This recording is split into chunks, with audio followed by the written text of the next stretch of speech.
multiplying rational expressions.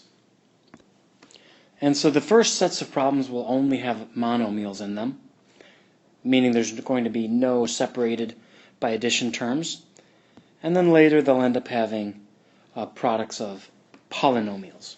So those are going to be the only major difference here. We'll jump right into these problems. Rewrite number 1. Now there's no plus signs, no minus signs, nothing going on in between here and there. And because of that, you just know 5 is going to be multiplied by a, by b cubed, by 16, by c cubed. And the same thing with the denominator. Everything will just be multiplied straight across. And because of that, you can start looking for numbers that pair up nicely. I immediately see a 5 and a 16, but my eyes go to the 16, canceling out with the 8, leaving me with a 2 up above. Then I see a 5 and a 15, and 15 is 3 times bigger than 5. Since you've done this in an earlier section, I'm not going to explain it in great depth, so I'll look at all the a's. I see an a and an a squared, so I'll just cross out the exponent of 2, and I'll know that it'll be 1, or you can rewrite 1. I see 3 b's up top and only 1 down underneath, so I'll cross the 3 out and turn it into 2. And you'll remember that when we did these, we were careful not to cross out the letter as well, if only the exponent's going to change. And then c squared and c cubed cancel out, leaving you just with c to the first power. In scanning through everything, I'm going to circle with red just to make it stand out.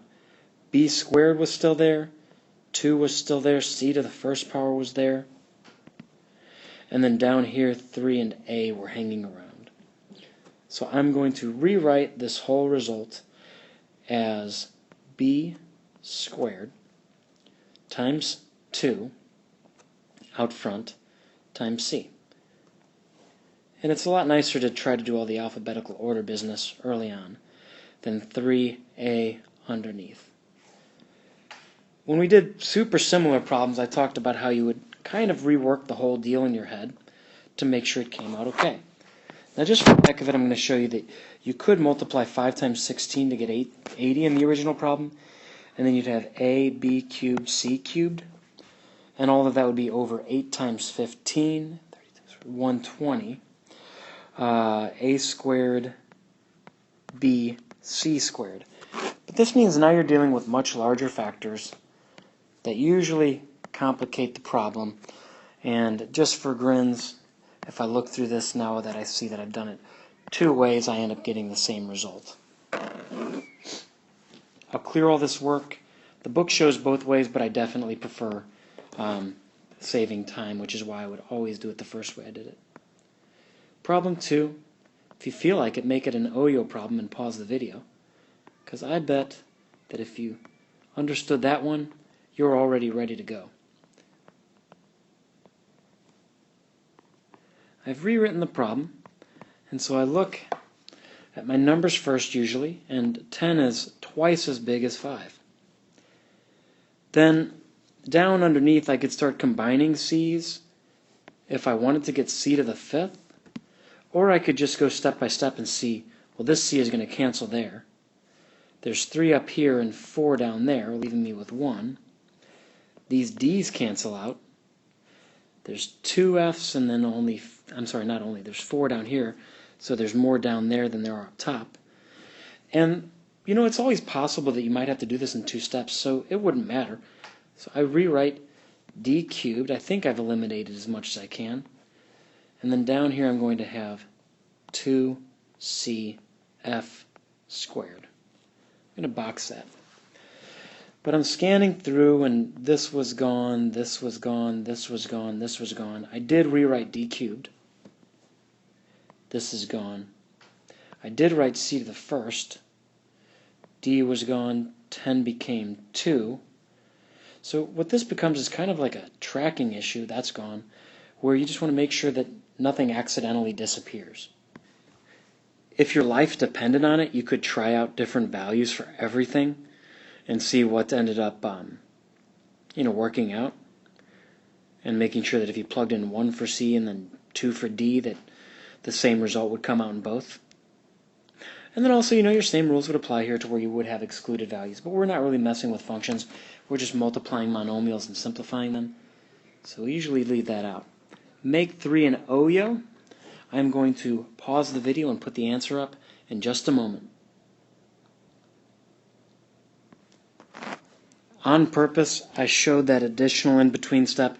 You could totally put g and g squared together, but it kind of helps with slowing yourself down and making sure that you don't make mistakes. Speaking of mistakes, it's possible I made one, so don't trust this as a gospel. You can point out to me if you think I made an error. Find each product. Now here we have actual polynomials going on and not just monomials. So if it's not in your notes, you can add the word polynomials and then, exclamation point, just so it stands out or whatever. I'll rewrite number 1. X minus 5 over x times x squared over x squared minus 2x minus 15. No way. These do not cancel out. They're definitely, although they are stacked right on top of each other, not going to cancel out. Because if I wanted to, in parentheses, I could show that all of this x is going to be multiplied all throughout there. And you don't want to distribute. When I say it's going to be multiplied, I mean that's what's happening. You would have to have parentheses if you got rid of this multiplication symbol and put it in the same fraction. So I am going to rewrite the numerator, but first I'm like, well, x and x squared cancel out. I can see that. So I'm going to rewrite the numerator as x and then x minus 5. So in the same step, I'm canceling and simplifying and rewriting. And I point that out because in this same step, now I'm going to factor the denominator. And when I factor, I'm looking for the factors of negative 15 that add up to 2. So I'm thinking x minus 5 times x plus 3. And what I pointed out to you in the other video is that usually you know you're on the right track when things cancel out. And since anything divided by itself is 1, that gets canceled out, and you are left with x over x plus 3. And a restriction on the domain of this would be that x cannot equal negative 3 or 5. And I put that in red because I'm not sure we're being expected to do those for these problems. 2. We'll rewrite and do this one in the video, and then we'll make the next one an OYO. Even though it's kind of lengthier, I think you should be fine. Oh, you know what, on second thought? Make this an on-your-own problem. This will be an on-your-own problem, and then I will work through the last one. So I'm going to put the answer up right about now. Once I factored it, the x plus 3's canceled out, leaving me with 5 over x times x plus 4. And the restrictions on the domain would be that x cannot be 0, negative 3, or negative 4. And I would write x cannot equal on these because the other ones, when they were looking for the excluded values, they just put x equals to it. It's just an organizational thing. It's not major. But if you don't understand the concepts, that's significant about why it wouldn't work out okay. Okay, I've got this problem rewritten. If you haven't rewritten it, pause this before I start talking so you can process what I'm doing. So with this being multi-step, I look in the entire problem and I'm like, well, can anything cancel out right away? Well, y plus 5 can cancel out. And the whole argument for why that's okay is because if I put parentheses in each part as they are separated in the fractions, then I can really see that y plus 5 is getting multiplied down below and up top. I'm pulling away those parentheses, assuming that you feel pretty comfortable with it. But that's totally something you can add. Can I factor the top? Can I factor the bottom? And I'm looking for the factors of negative 4 that add up to negative 3. And so if I subtract 4 and then add 1, that's going to be how this would work out. And down below I have y squared minus 4. This would become y plus 2 times y minus 2. And as I looked through this, I was really hoping that something could cancel, but nothing does cancel. So unless I made a mistake, this problem's done. Now if this problem was y squared minus 16, then we would have gotten y plus 4 once we factored, and we would have been able to cancel things out. But yeah, since nothing down here cancels, this would be our final result. And these are nice written in factored form, so consider that to be the simplified final version of this. Distributing it is a mistake. Don't do that. Now, as a little bit of a side, before we start talking about dimension analysis, I am going to scroll on down and put some things in red. Let's say you wanted to know how many feet 13 inches are. Well, the easy way to do it would just be to do 13 divided by 12. And since I wrote 2, let me put a 1 out there. And you get like 1 point something. But the way that these are going to be done is what some teachers call railroad tracks. And the reason they call them railroad tracks is because you'll set up something in one area and then create your factor in the other area. And then if you were to keep on going, you could repeatedly railroad track style this. So I'm only showing you this as a lead into a more multi-step one. If I know that 13 inches has a conversion factor of 12 inches per foot, then I'm going to multiply this by some sort of fraction, but I know that the inches part of the conversion would go down here, while the 1 foot part would go down here. Because the only way that something's going to cancel out is if it's divided by the same units. And so this is the way that you would use conversion factors to really clearly see these problems. So I'm pointing that out to help us do these problems that way, and it's totally going to be necessary, and it's going to definitely be a strategy you want to have in place because it makes chemistry and physics concepts that are way more challenging feel a lot more easy. So that intro hopefully shows the purpose of why we would do this. In the 2004 Summer Olympics in Athens, Greece, Justin Gatlin of the U.S. won the gold medal for the 100-meter sprint. His winning time was 9.85 seconds. What was his speed in kilometers per hour, round to the nearest hundredth? Now, if this was a car, it would really easily be talked about because I'd just be like a car might drive 60 miles per hour. And I could write that as a fraction like this. And so that is no problem for me to put 60 miles per 1 hour like written that way. I could also flip these and say 1 hour for 60 miles. And I know that the target result is going to be kilometers per hour, kilometers per hour.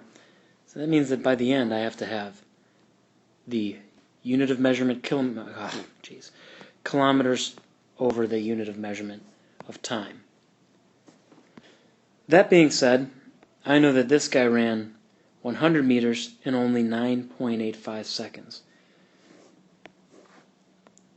where I could write it as 9.85 over 100 or 100 over 9.85.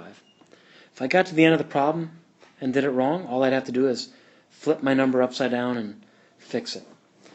But with pre-planning, I know that I would say 100 meters per 9.85 seconds. And no matter how I think about it, it really can make sense because it's the distance covered over that unit of time. But the problem is, the results they want isn't in meters, it's in kilometers. And so I know that if I want to get rid of my meters, I'll have to divide by meters. And while these problems are new to you, I want you to write the entire words out, unless it's completely outrageous. So I need to cancel meters with kilometers. Though there I will write km. I just contradicted myself. I don't want you to put m and then km. I want you to put like meters. Now, I do know that the prefix kilometers means 1,000. So let me temporarily write 1,000 up here and 1 down there. Because I'm like, oh yeah, I'm thinking about kilos, so that's 1,000. Well, if I took 100 and I multiplied it by 1,000, I would end up getting 100,000, and it really wouldn't make sense that he would run 100,000 kilometers in 9.85 seconds. That doesn't work. Make yourself aware that as we're doing this, these conversion rates, they're going to change the value of the number, but it's still describing the same thing you began with. So here I'm going to place 1 kilometer and 1,000 meters. What I mean by describing the same thing you began with, it's just going to be, instead of saying like however miles per hour, it's going to be like however miles per second. So the numbers are going to be different, but it's the same real-world situation. Now I can cross out meters, and I'm looking at kilometers per second. Now, I don't want kilometers per second. I want kilometers per hour. And yeah, maybe you can do some quick math just to realize that there are 3,600 seconds in an hour, but I'm going to do this in 2 steps because I know that there are 60 seconds in 1 minute. I can first convert my seconds to being out of minutes. And then I can do 60 minutes per 1 hour. And the cool thing about 60 times 60 is it ends up being 3,600, which tells you what you're dealing with there. It's the same way that maybe you looked at it a second ago. Now, I want this equal sign to have an answer after it, but I don't have any room, so I'm going to write, and I'm going to box my solution down here. So I'm getting my calculator out. I'm also making sure that the minutes that I wrote will end up canceling out with the minutes up there. Sneak that in. I made a mistake and left it out. And the only thing I'm seeing are kilometers per hour. So I'm going to write km per HR for kilometers per hour. And you'll hear me typing in a second. 100 times 60 times 60 divided by, and if you're doing this in an older calculator, make sure you open up parentheses for the denominator, 9.85 times 1,000. And as I do this problem, I'm getting not an equal sign, but I'm getting approximately 36.5 kilometers per hour. So, that's how you would do one of these. Todd is driving to his grandparents' house at 65 miles per hour. How fast is he going in feet per second? So we're no longer dealing with the metric system, like they did with that Olympics problem. We're dealing with kind of what we conventionally use in America. So here's 65 miles per hour, and I'm going to sneak a 1 out there just to coach us through this a little bit. Now my goal is to get into feet per second. Now, how many feet are 1 mile? This is something that you might memorize. I know that this is 5,280 feet. Now, later on, maybe you can put an apostrophe or something, but I think it's much nicer to put FT for these types of problems. So now I've converted my miles to feet. And if I multiply 65 times 5,280, it makes sense to me that I would have more feet as I did this. But I'm still dealing with the hours, so now I'm looking at going from something with hours, and I have to keep that up top so that they'll cancel in a moment, with going with seconds. So here I'm going to write 60 MIN for 1 hour,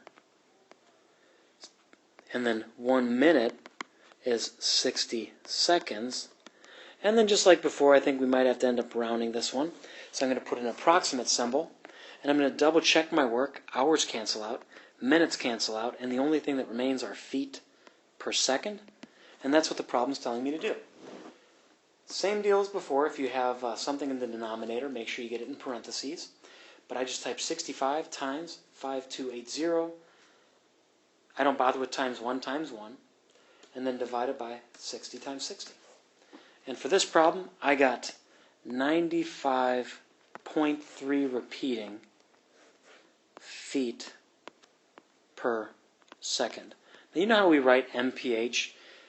Feet per second isn't as common as something that we talk about. It also means frames per second. So we won't abbreviate there with something different, the same way that we didn't abbreviate with kilometers per hour, although kilometers are more common, like you'll see kph on the gauge of a car. So that's how you would do these word problems, 95.3 feet per second. And, you know, as you do these conversion problems, Google's gotten so much more powerful than when I grew up. You could say 65 mph to feet per second, and let's see if it does it for me. Yeah, I ended up getting 95.333 feet per second just by typing in what I said into Google. Here's the assignment for that, and enjoy.